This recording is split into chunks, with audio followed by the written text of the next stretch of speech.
Et nous allons passer au premier combat masculin ce soir. Donc oui, le deuxième combat de cette soirée, c'est donc un combat masculin qui oppose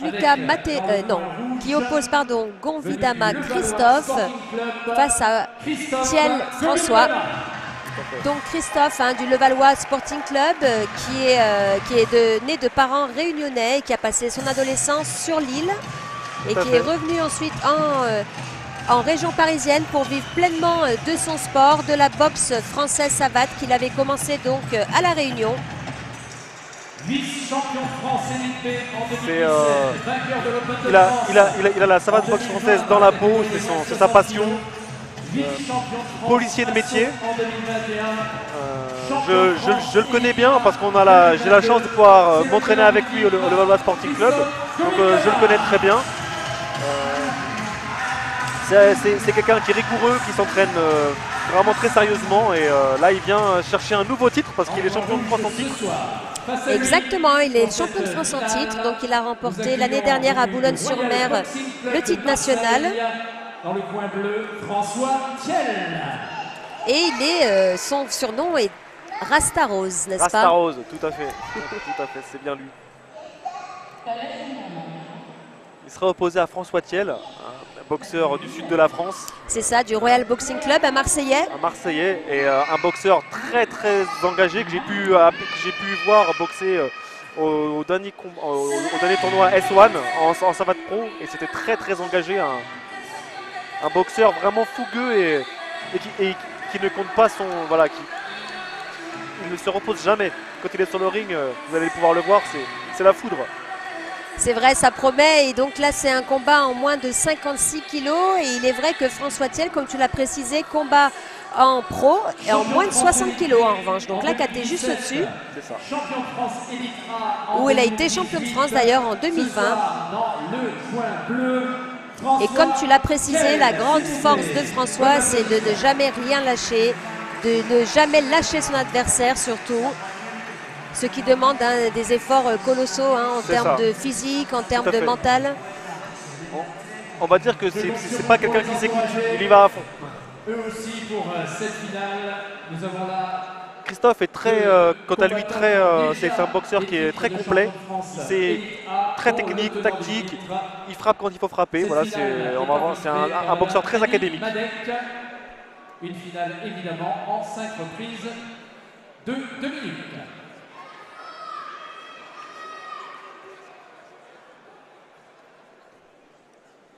Christophe qui a l'avantage de taille. Exactement, légèrement plus grand. Légèrement plus grand que François.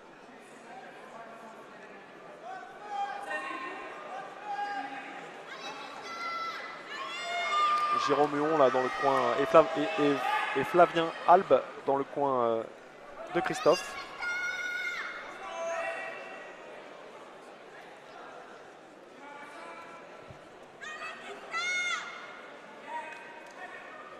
François a déjà été aussi champion de France en élite A en 2018 et en 60 kilos encore une fois. Tout à fait, il a réussi à perdre les quelques kilos pour passer dans la catégorie d'en dessous. On voit que voilà, c'est un boxeur qui fait des efforts. Parce que 4 kilos, c'est non négligeable. C'est non négligeable, surtout quand on sait qu'ils boxent déjà qui sont déjà très bas au niveau du poids. Donc, oui, c'est des petites catégories. Exactement. François qui met la pression tout de suite, qui oblige Christophe à s'organiser.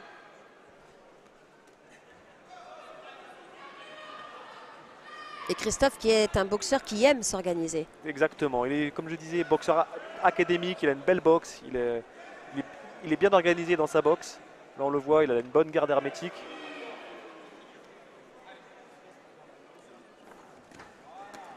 François un peu plus fougueux, on voit, et qui envoie des points, des crochets larges, des fouettés qui viennent de loin. Pour l'instant, Christophe qui s'enflamme pas, qui garde les mains hautes et qui met ses petites touches. Très mobile aussi, qui se déplace sur le ring, Christophe, pour ne pas rester justement dans l'axe de François.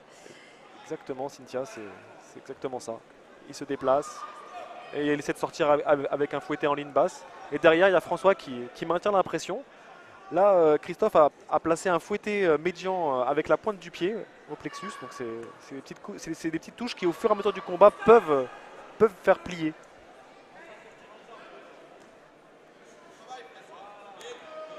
Ah, François, très bel enchaînement, point-pied. Ça, c'est pareil, c'est des trucs qui marquent des points. D'ailleurs, il vient de tenter là, un coup de pied sauté. C'est autorisé en savate? C'est autorisé, tout à fait, ouais, bien sûr. Tous les coups de pied sautés, tant qu'ils sont armés, sont autorisés. En savate boxe française, on doit toujours respecter des principes hein, de frappe avec la phase d'armée de chaque coup. D'où la puissance de certaines touches. Donc une belle première reprise. Une belle première reprise en effet avec un François Thiel qui avance, qui est puissant, hein, qui essaie de mettre la pression, qui essaie d'empêcher Christophe de s'organiser justement. Exactement. Donc là, il va falloir tenir le rythme hein, aussi bien pour l'un que pour l'autre sur les 4 reprises restantes. Voilà, on voit que sur cette première reprise, un François Thiel qui est plus actif hein, à tous les niveaux. Donc voilà, maintenant il va falloir que Christophe, s'il veut rivaliser, s'il veut vraiment aller chercher ce titre, il va être obligé à un moment donné de prendre des risques. Et ça promet pour la suite. C'est ça. Allez, je continue pour encourager les 2 tireurs de cette deuxième finale ce soir à Berlin. L'arbitre Annie Badek, arbitre d'expérience.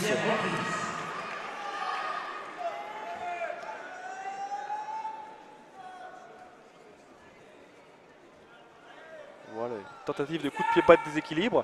Alors là, il y a eu une faute. C'est-à-dire que quand l'arbitre dit distance, les boxeurs doivent s'arrêter et faire un pas de retrait.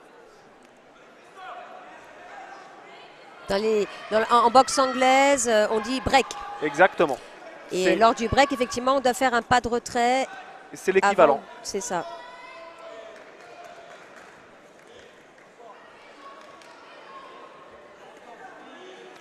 Belle sortie en jambe encore de François Thiel.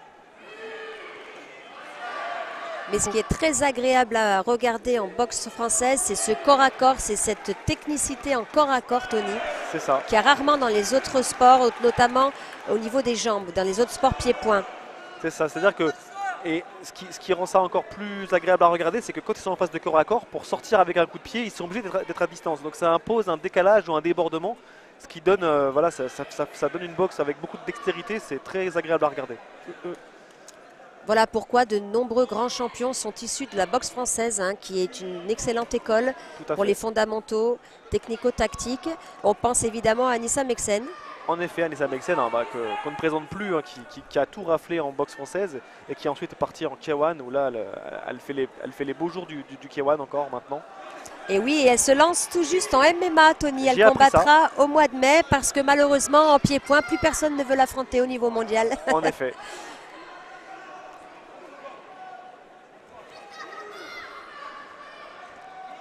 Donc François, hein, toujours aussi actif sur cette deuxième reprise.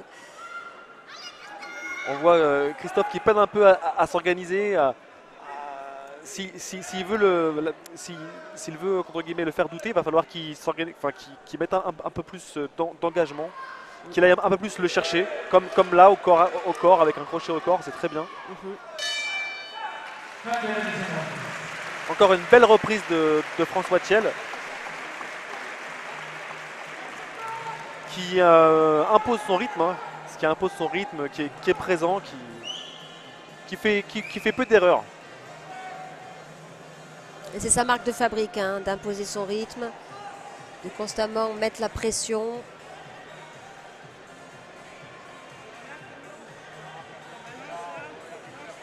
Et on voit qu'il est prêt et qu'il est bien, entre guillemets, qu'il est bien dans le combat. J'ai pu le voir sur d'autres combats où il était un peu plus fougueux. Et là, non, on voit qu'il s'emballe pas non plus trop. Il est vraiment, reste réfléchi. Voilà, exactement.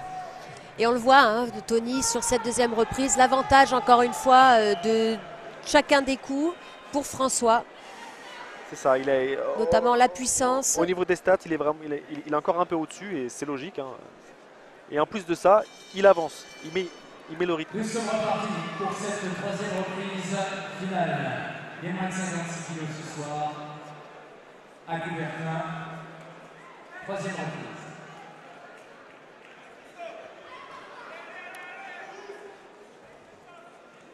On voit Christophe qui tente de démarrer un peu plus fort. Un beau travail, hein, 2 points C'est ça. pour Christophe. Et sorti en jambe en ligne basse. Voilà, tentative de fouetter bas, jambe arrière de François qui était avorté. Et là, ça se rend coup pour coup dans les jambes, à fouetter intérieur, extérieur. Un travail qui peut saper les assises, Tony. En effet, bah, c'est totalement ça. Hein. Plus on va taper dans les jambes, et moins on aura de force dans les mains. C'est ça, et moins on aura de force aussi pour lever la jambe. Exactement.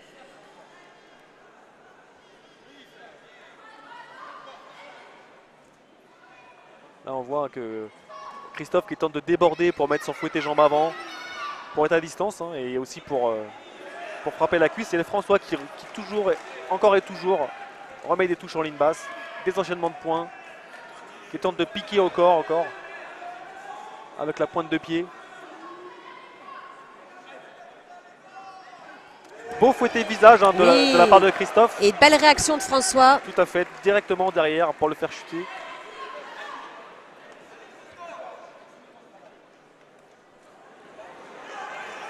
Encore un bel enchaînement de François Thiel, hein, en point, sorti en jambe. Et on voit le métier aussi, hein, tu sais, avec, on voit un petit peu les coups vicieux hein, qui font partie du jeu. En effet. Ce qu'on appelle le métier, et on vient de le voir à l'œuvre. Ah, ça tape très fort à l'intérieur de la jambe avant. La jambe en doublé, oui. Et on entend hein, l'impact des coups, Tony. Ça frappe fort. Hein. Oui. Oui, une très belle droite descendante hein, de Christophe. C'est ça.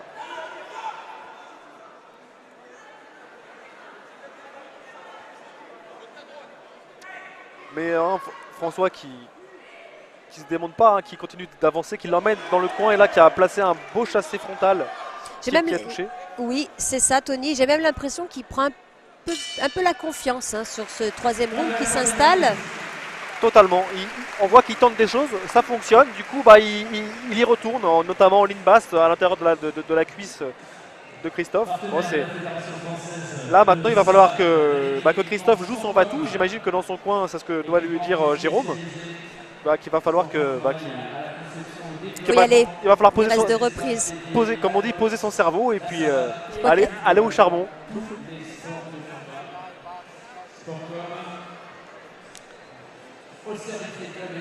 Ah, on voit néanmoins que Christophe est plus puissant avec ses poings. Oui, on l'a vu, hein, notamment avec son bras arrière. Et avec les pieds. Et avec les pieds sur cette reprise, oui, à 90%. Sur cette reprise, donc on voit que les stats se sont un peu inversés sur cette reprise. Mais ça reste tout de même serré, hein, parce que François aussi a pas mal fait de dégâts hein, avec ses... Exactement, on l'a pu voir. Hein. Ses fouettés bas. On encourage les deux combattants de cette finale. Christophe Domina face à François Thiel, 4e reprise. On voit. Bel enchaînement de Christophe avec point à pied, c'est magnifique. Une belle combinaison, oui. Encore une fois, une belle sortie en intérieur. Voilà. Et ça travaille encore une fois. Ah, on voit que François tente de bloquer, ce qui n'est pas autorisé en savate. Les blocages sont interdits, Tony? Tout à fait, ils sont interdits. On n'a pas le droit de bloquer avec le genou ni le tibia. On ne peut pas le faire de parade tibiale. Encore une fois, une belle sortie en jambe hein, de la part de Christophe. Et François qui marque, qui riposte. Hein, tentative de travail au corps. Sortie en ligne basse.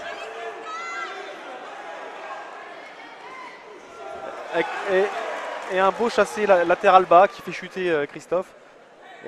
Et comme tu le disais Cynthia, hein, ces coups en ligne basse, ça sape. Ça sape et ça fait beaucoup de dégâts. Ça sape les assises et le moral. Et le moral. Et le moral, c'est très important pour les combattants. Et oui. Et Tony, est-ce qu'on perd des points quand on va au sol pour un tireur ou une tireuse? Alors, quand on va au sol et qu'on chute, non. Par contre, si on va au sol parce qu'on a été ébranlé, oui. Mais sur un déséquilibre, non. Non, sur un déséquilibre, ça n'a aucune incidence.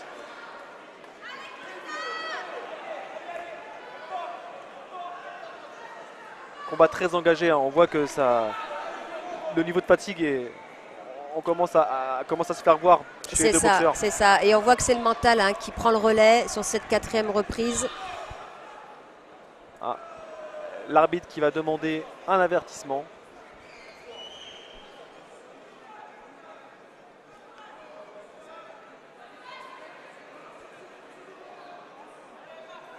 L'avertissement est prononcé contre François Thiel pour coup balancé. Donc non armé. Non armé, tout à fait. On en revient à ce que je disais un peu tout à l'heure avec l'obligation d'armer les coups. Il y a des tolérances, mais voilà, au bout d'un moment, on peut se faire sanctionner. Belle tentative de fouetter visage qui a claqué dans les gants, heureusement. Ah oui, là il se sent en retard, François, il accélère. Il veut, exactement. Il veut pas qu'il y ait de doute dans l'esprit des juges. Du coup, il retourne au combat avec des enchaînements très lourds en points, suivis de gros fouettés bas, qui mine de rien marquent des points, hein, c'est indéniable.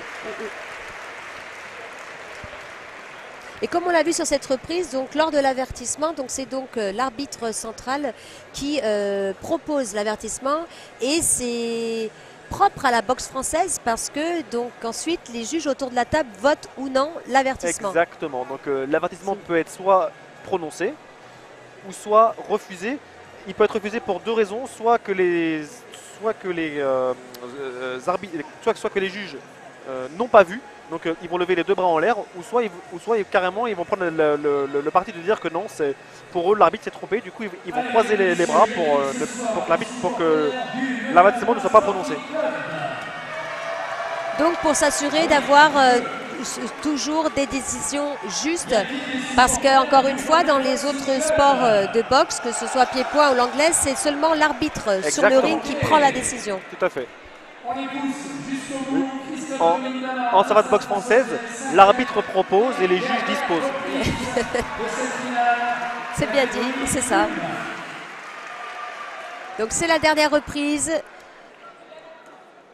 sur ce premier combat masculin de cette soirée et le deuxième de ce final du championnat de France.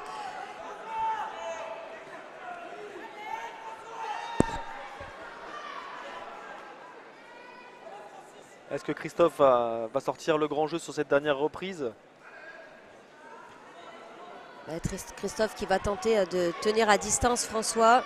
Mais on voit François qui boxe intelligemment avec ses chassés. Hein. Il empêche Christophe de progresser comme il l'aimerait.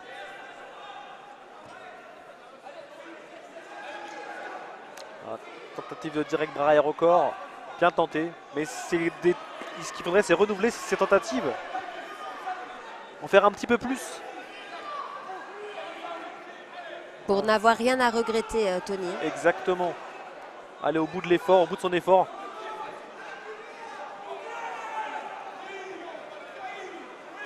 Et très bon enchaînement de points de François. François qui s'énerve pas, qui met ses gros enchaînements de points et qui touche. Du coup, j'imagine que Christophe doit se sentir un peu en retard. Du coup,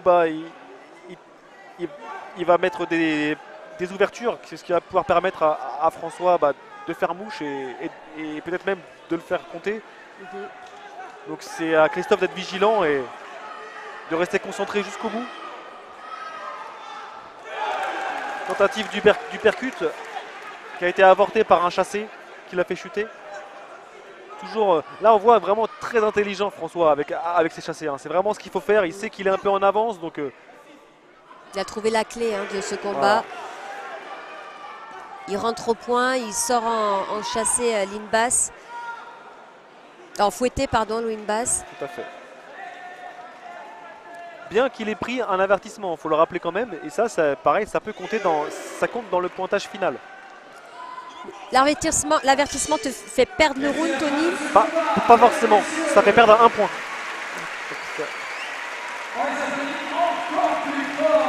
Mais... Bravo messieurs, ils nous ont offert là vraiment un combat de haute intensité. c'est aussi spécifique des petites catégories, Tony. Hein. Là, on est chez les moins de 56 kilos. Les petits poids, ça va vite. Ça va vite, il y a c'est du rythme. explosif. Ouais, tout à fait. Bon, une belle finale en tout cas, une belle finale, bien disputée. Une très belle finale. Et là, on voit au point de vue statistique que François est devant hein, sur cette dernière reprise. Encore une fois, comme il l'a été sur les 3 premières. Plus puissant, plus actif. On peut pas. Voilà, les chiffres parlent d'eux-mêmes. Est-ce que les juges auront vu la même chose?